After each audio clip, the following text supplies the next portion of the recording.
Today we have to go through time and tense. This is the basement of English grammar, English language, and everyone knows without knowing the time and tense, a language in English can never be sound and effective. So that's why it's my attempt to guide the students, those who are interested to learn English. They must know time and tense. ये बहुत ज़रूरी है आज के युग में. हम अंग्रेजी बोलना तो सीखते हैं, जानना चाहते हैं, लेकिन बोल नहीं पाते हैं. That is often seen and noticed. क्यों ऐसा होता है? The main thing is there कि we never try to know its depth, the root. इसको हमें बड़े बेसमेंट से जानना जरूरी है. Time and tense, very nice here. What is time and what is tense? There are two words and both are combined.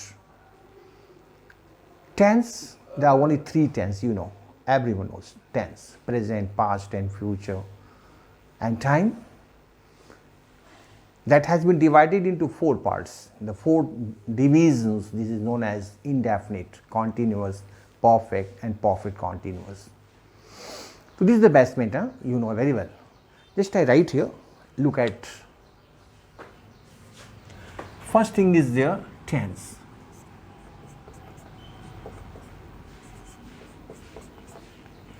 Tense, there are three tense: present,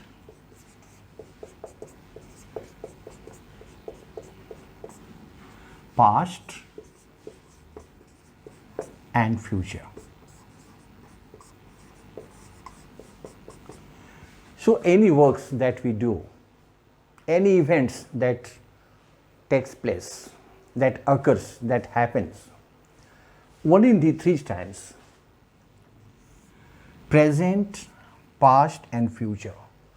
But the question is there कि जब कोई घटना या काम हम करते हैं या होता है प्रेजेंट, पास्ट और फ्यूचर में, तो वो किस समय, किस परिस्थिति में होता है, in what circumstances, in what status, at what time and what are the reasons. ये सारी चीज़ों का हमें एक एनालिसिस करना होगा. इसलिए इसको हमें अलग अलग टाइम में डिवाइड करना पड़ा. And that has been divided into different times. The events, the works, the functions that happen, that has been divided into four parts, and these four parts are indefinite, indefinite. Second is continuous. Continuous can be known as imperfect also. It can be known as the imperfect also. Continuous. The next third is perfect.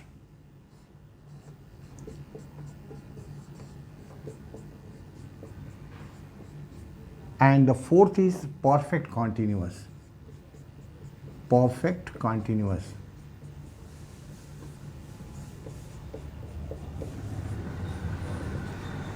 So there are four times, and these four times are used on all these tense.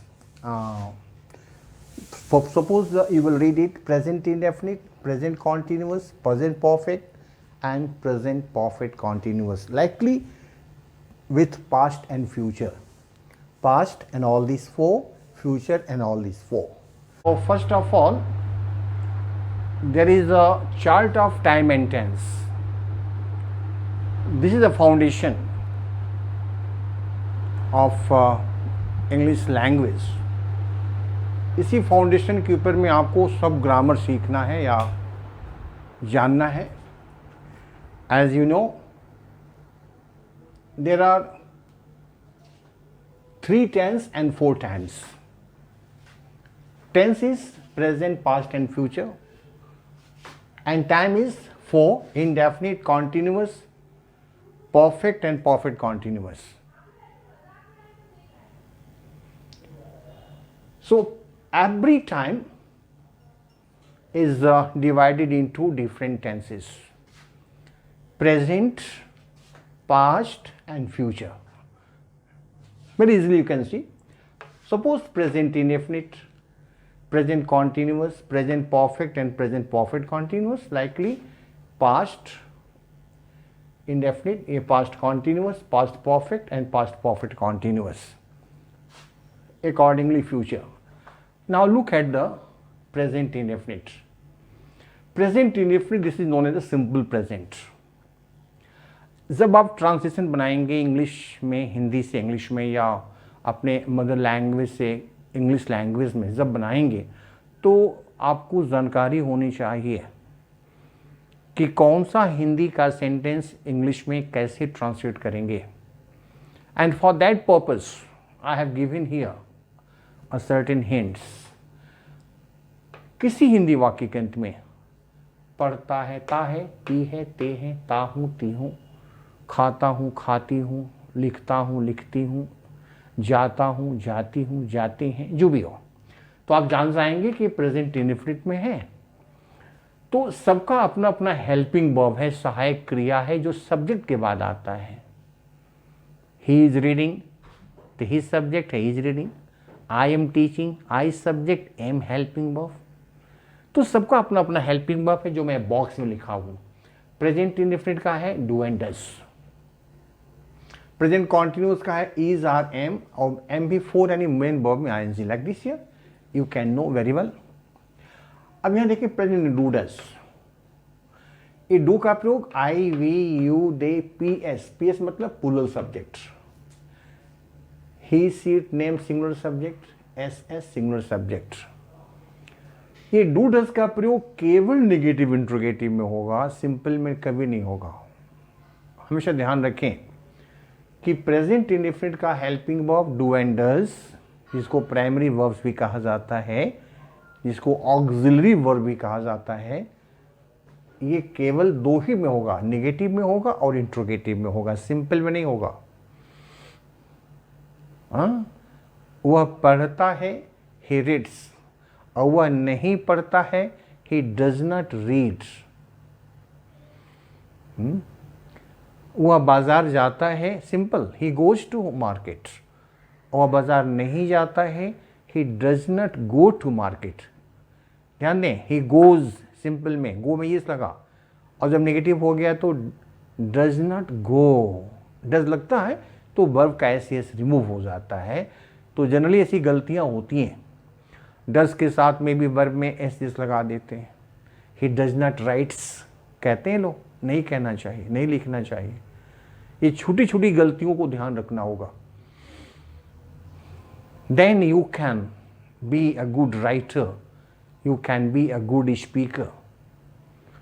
आप ध्यान दें, English बोलते समय तो आप बोल देते हैं, कोई रिकॉर्ड नहीं है, गलती भी बोल देते हैं, सुनने वाला सुन भी लेता है, पकड़ भी नहीं पाता है, या पकड़ता भी है तो कुछ कह नहीं पाता है. तो you have privilege, you can speak without any records. But when you write, you put their records, you leave their records, you give them an opportunity to complain, to claim. जब आप लिखते हैं ना तो बहुत सारा प्रमाण छोड़ देते हैं, इसलिए पकड़ने वाला पकड़ लेगा और कह देगा देखिए आपने यहाँ गलती लिखी है. बोलते समय तो कुछ भी बोल के निकल जाते हैं, आप कह देंगे नहीं नहीं मैंने बोला नहीं. हालांकि आजकल तो अब वीडियो अगर हो गया, रिकॉर्डिंग भी हो गया, रिकॉर्ड भी हो रहा है, टेप भी हो रहा है, पकड़ में आ जाता है. लेकिन फिर भी कोशिश करनी है कि गलती कम हो या ना हो. तो इसको नेगेटिव में और इंट्रोगेटिव में ही करेंगे डू डज का प्रयोग. अब देखिए प्रेजेंट कॉन्टिन्यूअस में हिंदी वाक्यों के अंत में रहा है, रही है और रहे हैं. जनरली ऐसा होता है. कि समय दिया रहता है या नहीं भी दिया रहता है।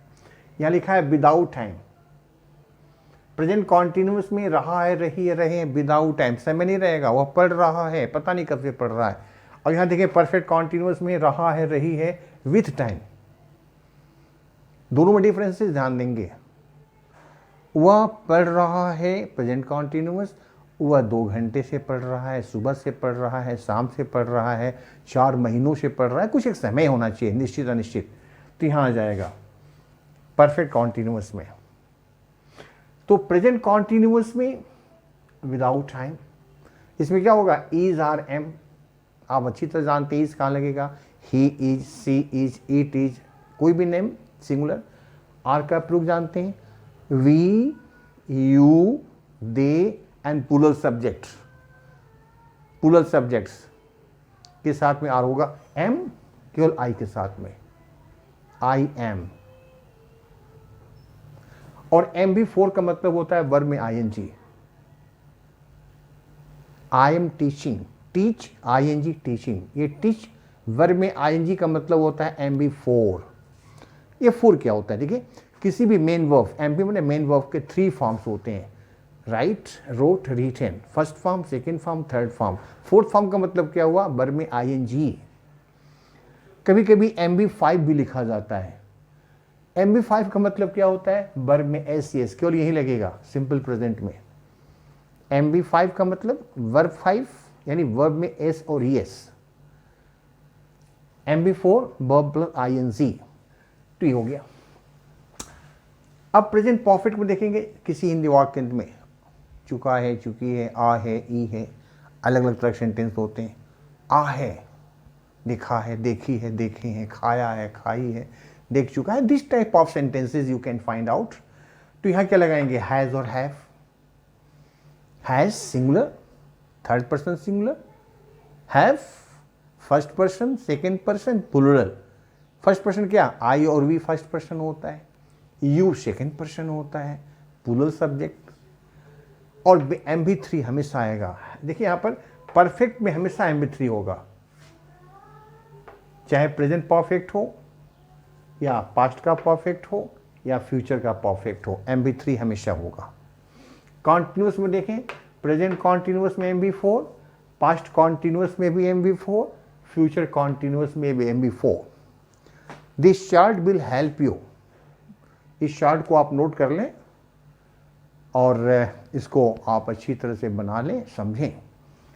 तो परफेक्ट में चुका है, वह दिल्ली पहुंच चुका है, या वह दिल्ली गया है, आ है, गया है। वह सो गई है या सो चुके हैं, एक ही बात हुआ। He has gone to Delhi, she has slept, as you can third form। अब प्रेजेंट परफेक्ट कॉन्टिन्यूस में देखेंगे, क्या रहा है, रही है, विथ टाइम होगा, इसमें समय दिया रहेगा। आई टोल्ड यू कि प्रेजेंट कॉन्टिन्यूस में विदाउट टाइम, समय नहीं रहेगा, यहाँ विथ टाइम। अब इसमें देखें, हैज़ बीन और हैव बीन होता है helping verb, has been and have been. जहाँ आपने हैज़ यूज़ किया वहाँ हैज़ बीन, जहाँ हैव यूज़ किया वहाँ हैव बीन हो जाएगा, MB4 होगा। जैसे सुबह से वर्षा हो रही है, आप कहें बारिश हो रही है, इट इज़ रेनिंग, यहाँ हो जाएगा कंटिन्यूअस। 2 घंटे से वर्षा हो रही, it has been raining for 2 hours, for 2 hours. अब इस तरह से आगे बढ़ेंगे। आप यहाँ सिंस लगा है, certain time for uncertain time. Since क्या, सुबह से, सिंस मॉर्निंग, 2 घंटे से, फॉर 2 आवर्स। ये प्रेजेंट में ऐसा होता है। अब देखिए पास्ट में आ जाए, पास्ट का इंडेफिनिट। आप यहाँ ता है, ती है लगा, सब में है। पास्ट में देखेंगे था, थे, थी, था, जैसे होगा ना, पढ़ता था, पढ़ती थी। आ, ए, ई, आ के बाद कुछ नहीं, आ, ए, ई। मैंने उसे देखा, बच्चे घर गए, वह सो गई। आ, ए, ई के बाद कुछ नहीं होना चाहिए। आ के बाद अगर दूसरा लगा देंगे तो टेंस अलग हो जाएगा। इसलिए आ ए ई के अलावा कुछ नहीं होना चाहिए। खाया खाए खाई, देखा देखे देखी, पढ़ा पढ़े, ऐसा होता है। डिड एक ही हेल्पिंग वर्ब है, और डिड का प्रयोग केवल नेगेटिव इंट्रोगेटिव में होगा, जैसे डू डज का आपने किया था। और जब डिड लगेगा ना तो एम भी फर्स्ट फॉर्म आ जाएगा। मैंने उसे पढ़ाया, सिंपल, आई टॉट हिम। मैंने उसे बाजार में देखा, I saw him in the market. Saw, see का सेकेंड फॉर्म, सी सा सीन, शी शॉ, शॉ देखा, SAW। मैंने आज सुबह में चाय पी, I took tea in the morning. Took, take का सेकेंड फॉर्म, टुक। अब जब नेगेटिव बनाएंगे ना तो एम भी फर्स्ट हो जाएगा। मैंने नहीं देखा, आई डिड नॉट सी। वह घर नहीं गया, वह घर गया, ही वेंट होम। ये घर नहीं गया, he did not go home. जब डिड लगेगा ना तो फर्स्ट फॉर्म हो जाएगा। वह घर गया, simple, he went home. Very easily you can practice. Past continuous देखें, रहा था रही थी, यहां प्रेजेंट कौन, रहा है रही है, विदाउट टाइम, रहा था रही थी विदाउट टाइम। यहां विथ टाइम लिखा गया, विदाउट टाइम, यहां पर होना चाहिए विदाउट टाइम। अब इसका हेल्पिंग वर्ब क्या, was and were. Was, he she it name, I के साथ भी होता है। Were, we you they, plural subject. और यहां भी MB4 यानी मेन वर्ब में ING। वह सो रहा था, ही वॉज स्लीपिंग। बच्चे खेल रहे थे, द चिल्ड्रन वेयर प्लेइंग। वॉ, WERE, वो प्लेइंग। अब देखिए पास्ट परफेक्ट में यहां पर हैड हेल्पिंग वर्ब होता है, पहचान है, चुका था, यहां चुका है चुकी है, चुका था चुकी थी। यहां देखिए आ था, यहां आ है। यहां केवल देखें आ ए ई, आ में अगर है जोड़ देंगे तो यहां चला जाएगा टेंस। प्रेजेंट परफेक्ट में आ में था जोड़ देंगे तो पास्ट के परफेक्ट में आ जाएगा, और कुछ नहीं रहेगा तो सिंपल पास्ट में रहेगा। इसलिए डिफरेंसेस ध्यान देना होगा। आ था, गया था, ई थी, गई थी, ए थे, गए थे, पास्ट परफेक्ट। हैड होगा MB3। मैं 2 दिन पहले दिल्ली गया था, I had gone to Delhi 2 days before. मैंने उसे ये सब बात पढ़ा दिया था, I had taught him all these chapters. Had taught. अब पास्ट परफेक्ट कॉन्टिन्यूस देखें, यहां रहा है रही विथ टाइम, यहां रहा था रही थी, यहां भी विथ टाइम, समय दिया रहेगा। कॉन्टिन्यूस में विदाउट टाइम, यहां with time. Helping verb had been, एक ही हेल्पिंग में एक साथ रहेगा, हैड बीन, MB4। सुबह से वर्षा हो रही थी, क्या होगा, it had been raining since morning. यहां सुबह से बारिश हो रही है, इट हैज बीन रेनिंग। यहां इट हैड बीन रेनिंग, वर्षा हो रही थी, इट हैड बीन रेनिंग। अब यहां देखेंगे सिंपल है। अब निगेटिव करना होगा तो हैज बीन के बीच में नॉट, हैव बीन के बीच में नॉट, हैड बीन के बीच में not, had not been. Negative में, इंट्रोगेटिव में मैं बताऊंगा एक्सरसाइज जब तब समझाऊंगा। यहां भी सिंस लगेगा, निश्चित समय, certain time, for uncertain time, अनिश्चित समय के लिए फॉर। 2 घंटे से, 2 दिन से, 2 महीने से, 4 दिनों से, for 2 days, for 2 hours, for 2 years। और सर्टेन टाइम के लिए सोमवार से, सिंस मंडे, जनवरी से, सिंस जनवरी, मार्च से, सिंस मार्च, 4 बजे से, सिंस 4 o'clock, यहाँ सिंस लग जाएगा। अब उसी तरह से हम फ्यूचर में आते हैं। फ्यूचर में देखें, फ्यूचर इंडेफिनिट को सिंपल फ्यूचर भी कहते हैं। इसका लास्ट में क्या हिंदी में, गा गे गी, गा पढ़ेगा, गे पढ़ेंगे, गी पढ़ेगी, जाएगा जाएंगे, जाएगी, देखेगा देखेंगे, हमेशा गा गे गी होगा। विल शैल लगेगा, हेल्पिंग वर्ब। विल का प्रयोग वही थर्ड पर्सन सिंगुलर, और shall first second person plural. First person में आई होता है और वी होता है, सेकेंड पर्सन में यू होता है। एम भी फर्स्ट एंड फर्स्ट फॉर्म होगा। वह दिल्ली जाएगा, he will go to Delhi. मैं बच्चों को पढ़ाऊंगा, I shall teach the students, teach first form. अब यहाँ देखिए पास्ट के फ्यूचर के कॉन्टिन्यूस में रहा होगा, रही होगी, वही सब में देखिए रहा है, रही है प्रेजेंट में, रहा था पास्ट में, रहा होगा, रही होगी फ्यूचर में। यहाँ भी विदाउट टाइम, समय नहीं रहेगा, विल बी और शैल बी, और एम बी फोर यानी बर्व का आईएनजी, वह सो रही होगी, सो रही होगी, she will be sleeping accordingly you can सी।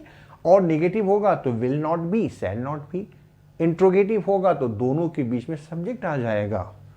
क्या वह सो रही होगी, will she be sleeping. Accordingly, you can practice yourself. Okay. Now we come on future continuous perfect. Future perfect accordingly just you have gone. Present perfect में चुका है, चुकी है, आ है, ई है, ऐसा ना. Past perfect में चुका था, आ था. And further in future perfect the same thing. चुका होगा, चुकी होगी, आ होगा, ई हो. क्या मतलब? वह खाना खा चुका होगा, कहते हैं ना, या खाना खा लिया होगा, आ होगा। अकॉर्डिंगली बच्चे अपना काम कर लिए होंगे, that will be translated in future perfect. Always keep in mind कि थोड़ा सा इधर उधर हो जाएगा ना तो सेंस आपका गड़बड़ हो जाएगा। Very minutely and carefully you have to look into the sense, you have to look into the tense, and then you can translate in that sense या in that tense। तो इसको थोड़ी सी गलती होगी तो आपका sentence गड़बड़ हो जाएगा, गलत हो जाएगा, और समझने वाले को कुछ और समझा देंगे आप, जो समझा सकते हैं गलत हो जाएगा। अब यहाँ देखिए विल हैव, शैल हैव, वह सो चुका होगा या सो गया होगा। He will have slept, sleep, slept, slept. बच्चे अपना काम कर चुके होंगे या बच्चे अपना काम कर लिए होंगे। द चिल्ड्रेन प्लूरल हो गया, शैल हैव कंप्लीटेड अपना काम, दियर वर्क्स, THEIR, दियर वर्क्स। अब इसको नेगेटिव बनाना होगा ना, तो will not have, shell not have, बच्चे काम नहीं किए होंगे। The children shall not have done their works। अब फ्यूचर परफेक्ट कॉन्टिन्यूस में देखेंगे will have been और shall have been, वही सेम पहचान है जो प्रेजेंट में देख रहे हैं। हाँ रहा है, रहा था, रही थी, रहा होगा, रही होगी, जो फ्यूचर कॉन्टिन्यूस में है वही फ्यूचर परफेक्ट कॉन्टिन्यूस में है। डिफरेंसेस क्या है, यहाँ समय नहीं होगा, यहाँ समय होगा। यहाँ will have been, shall have been। अब यहाँ देखिए समय दिया है, सब में सिंस फॉर लगा है, प्रेजेंट और पास्ट के परफेक्ट कॉन्टिन्यूस में। यहाँ फ्रॉम और फॉर लगेगा, सिंस नहीं लगेगा। ये फ्रॉम फॉर क्या है, प्रीपोजिशन है, सिंस फॉर प्रीपोजिशन है। This is not used in future. From for certain time, निश्चित समय के लिए फ्रॉम, फॉर अनसर्टेन टाइम। बाबू टीवी मोबाइल बंद हो गया आपका, एंड दैट्स वाई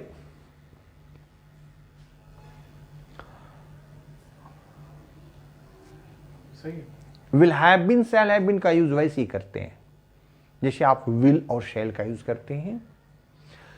जैसे बच्चे 2 घंटे से सो रहे होंगे, the children shall have been sleeping for 2 hours।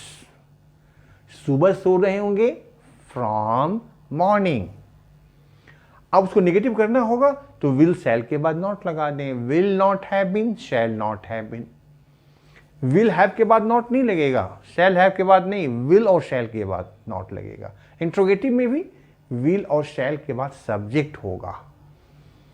क्या वह अपना काम 2 बजे से कर रही होगी, will she have been doing her work for 2 hours, question mark.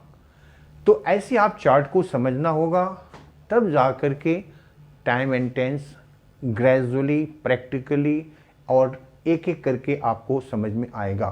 तो नेक्स्ट क्लास में मैं फिर से समझाऊंगा, इसको फिर से बताऊंगा एग्जाम्पल्स के साथ, प्रैक्टिकल के साथ में समझाऊंगा नेक्स्ट क्लास में। तब तक के लिए thanks and further will see in the next class.